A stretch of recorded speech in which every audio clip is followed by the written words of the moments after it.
Merry almost Christmas. I'm Pastor Phil, and it's story time. It's so fun to share stories with you all. I'm sharing a story called A Special Place for Santa. Now, it might seem unusual for someone from a church to be sharing a story about Santa, but when I read this story to you, I think you'll understand.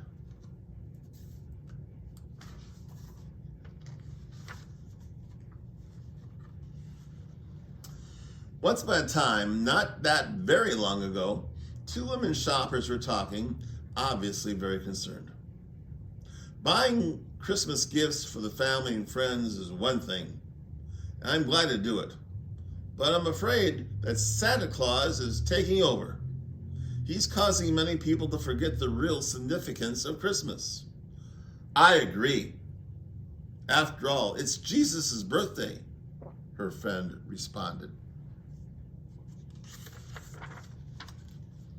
Now, Santa overhears a lot when he's out making his list of who's been naughty and nice, and much of what he hears goes in one ear and out the other, but this Christmas he couldn't stop thinking about what the woman had said.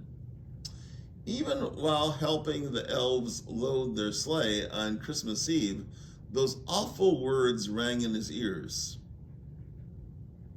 Could they possibly be right?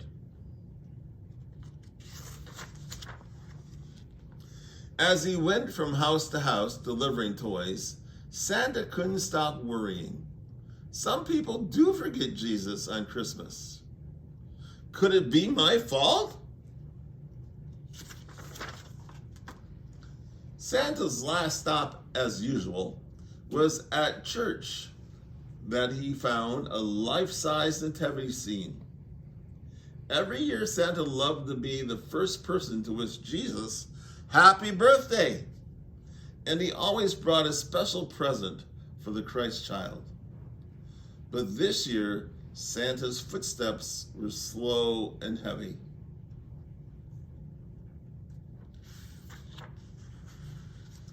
He looked around at the church. The voice sounded familiar, but there was no one in sight. Cheer up. It's certainly not your fault that some people forget the significance of the day, the voice continued. Ever since you were born in far-off Turkey, only 300 years after my son Jesus was born, you've done far more than most to spread the true Christmas spirit. Santa could hardly believe his ears. God was actually talking to him, and his voice was warm and loving. He didn't sound angry at all. Santa smiled, remembering his past. Everyone called me Nicholas back then. He recalled, and that's when I first discovered how great it feels to help those in need. And you certainly help them often, God added. You always loved children, God reminded him. Among many other good deeds, you were credited with rescuing some young boys from a horrible death. And that's why you are called the patron saint of children. That's a title I treasure most of all, Santa admitted.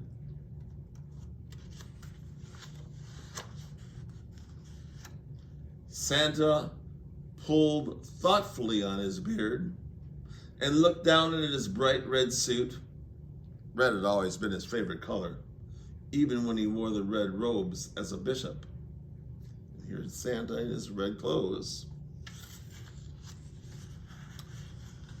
Jesus and I want to thank you for helping spread the news about Christmas to every corner of the world, God said softly. Every year you help millions of people, young and old, show how much they love one another. Because of you, people everywhere fill their hearts with joy and love on Jesus' special day. Thank you, Santa. He felt better than he felt for months. His was a very special job after all.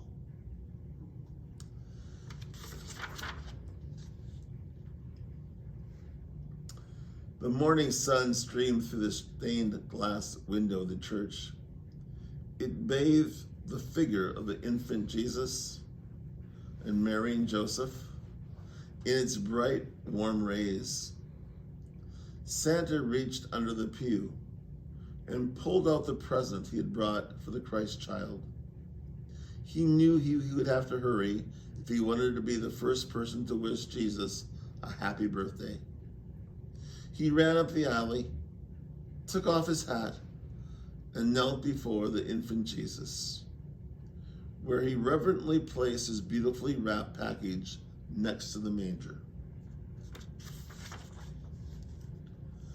It was the same present they'd given Jesus every year, but now he knew for sure it was the one present that Jesus wanted most of all. Inside the box were Santa's list of all the kind and loving things people, young and old, had done for one another during the past year.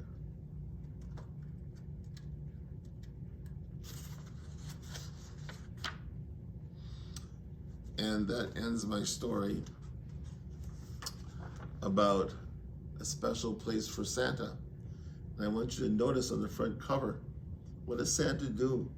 He's kneeling before the manger, saying a prayer before the baby Jesus. So even here at St. Paul's, when we get closer to Christmas and we have our kids' Christmas program, Santa will be here. But Santa will do the exact same thing. Kneel before the manger and thank God for all the amazing blessings he has. I hope you enjoyed this story, because I enjoy reading this to you. A special place for Santa. See you later.